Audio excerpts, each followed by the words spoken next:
മുണ്ടത്തിക്കോട് വെടിമരുന്ന് നിർമ്മാണശാലയിലെ അപകടത്തിന്റെ ഞെട്ടലിലാണ് പ്രദേശത്തെ ഓട്ടോ ഡ്രൈവറായ ജോസ്.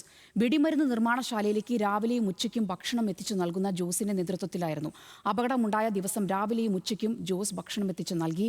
അപകടത്തിൽപ്പെട്ടവരെല്ലാം പ്രിയപ്പെട്ടവരാണെന്നും അപകടം പ്രതീക്ഷിച്ചതല്ലെന്നും ജോസ് ന്യൂസ് മലയാളത്തോട് പറഞ്ഞു. ജോസ് ഇന്നലെ എപ്പോഴായിരുന്നു അവർക്ക് ഭക്ഷണമൊക്കെ എത്തിച്ചു കൊടുത്തത്? കാലത്ത് ഒരു 9:30 ഞാനിവിടെ വരുന്നു. കാലത്ത് കഞ്ഞിയും കാര്യങ്ങളൊക്കെ കൊണ്ടുവരുമ്പോൾ ഇവിടെ മീഡിയസ് ഉണ്ടായിരുന്നു.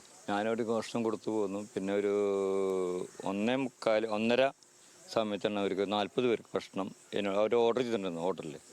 അപ്പോൾ എന്നെ വിളിച്ച് പറഞ്ഞിട്ടുണ്ടായിരുന്നു, ജോസ് 4 മണിക്ക് 40 പേർക്ക് ഭക്ഷണം ഇവിടെ പറഞ്ഞിട്ടുണ്ട്, നീ കൊണ്ടുവരണം എന്ന് പറയാൻ കാരണം എൻ്റെ കൂട്ടുകാരനാണ് ഇതിൽ വർക്ക് ചെയ്യുന്ന അതിന് ബാബുവേട്ടൻ ഇപ്പം ഇന്ന് ഐസിയിലാണ്. ബാബുവേട്ടൻ്റെ ഭാര്യ എൻ്റെ ചേച്ചി ഐസിയിലാണ്. അതെനിക്ക് മാനസിക ടെൻഷനാണ്, വിഷമമുണ്ട്. പക്ഷേ എനിക്ക് നല്ല എല്ലാവരും ജോസിനെ അറിയായിരുന്നു? ഇല്ല, എനിക്ക് സതീശനെ അറിയാം, ബാബുവേട്ടനെ അറിയാം, എൻ്റെ ചേച്ചിനെ അറിയാം. ഇത് മുതലാളി സതീശനെ അറിയാം. ഞാനെങ്കിൽ ഞാൻ ഇടയ്ക്ക് ഷെഡിലേക്ക് വരാറുള്ള കാരണം ഞാനെങ്കിൽ സതീശനുള്ളപ്പോൾ ഞാൻ ഇടയ്ക്ക് ഷെഡിലേക്ക് വരാറുണ്ട്.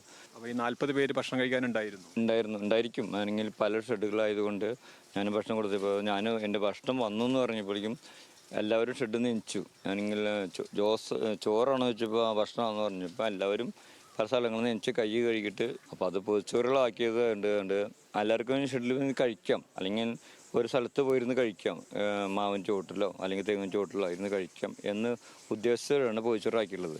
ഇപ്പോൾ 40 പൊതിച്ചോറ് ഞാനവിടെ കൊണ്ടുവരുമ്പോൾ ഓരോ ഷെഡിൽ നിന്നുള്ള ആൾക്കാർ എനിക്ക് വന്നു, ചോറാണോ ചാതയെന്ന് പറഞ്ഞു. അപ്പോൾ ഞാൻ ചോറും അപ്പോൾ സ്റ്റാഫുകൾ അവിടുന്ന് പണിക്കാരെല്ലാം എൻ്റെ കൂടെ വന്നു. 2 ചാക്കിലാക്കിയിട്ട് ചോറാക്കിയുള്ളത്. അവിടെ ഇരുന്ന് തന്നെയാണോ കഴിക്കുക? ഇല്ല, ഇവർ കഴിക്കുന്നതെല്ലാം അപ്പുറത്തൊരു 4-5 ഷെഡിൻ്റെ അപ്പുറത്തൊരു കുറച്ച് വിശാലമായ സ്ഥലമുണ്ട്. ആണെങ്കിൽ കുറച്ച് മൂവാണ്ടമാവ് നിൽക്കുന്ന സ്ഥലമുണ്ട്. അവിടെയാണ് തണലും കാര്യങ്ങളും നിൽക്കുന്ന സ്ഥലമാണ്. അപ്പോൾ അവിടെയാണ് അവരെല്ലാം കഴിക്കാനുള്ളത്. അപ്പോൾ അവിടെ ചെല്ലുമ്പോഴാണ് എനിക്ക് ഈ ഭക്ഷണങ്ങൾ കൊണ്ടു കൊടുത്തപ്പോൾ അവരവിടെ നിന്ന് കഴിക്കായിരുന്നു. ഇപ്പോൾ കാലത്ത് കൊടുന്ന ഭക്ഷണത്തിൻ്റെ പാത്രങ്ങളെല്ലാം ഞാൻ അവിടെ നിന്ന് എടുത്ത് വണ്ടി ഞാൻ 1:30-1:45 ആകുമ്പോൾ 1:30 എത്തിച്ചു. 1:45 ഞാൻ തിരിച്ച് പാത്രങ്ങൾ ഞാൻ തിരിച്ചു പോകുന്നു.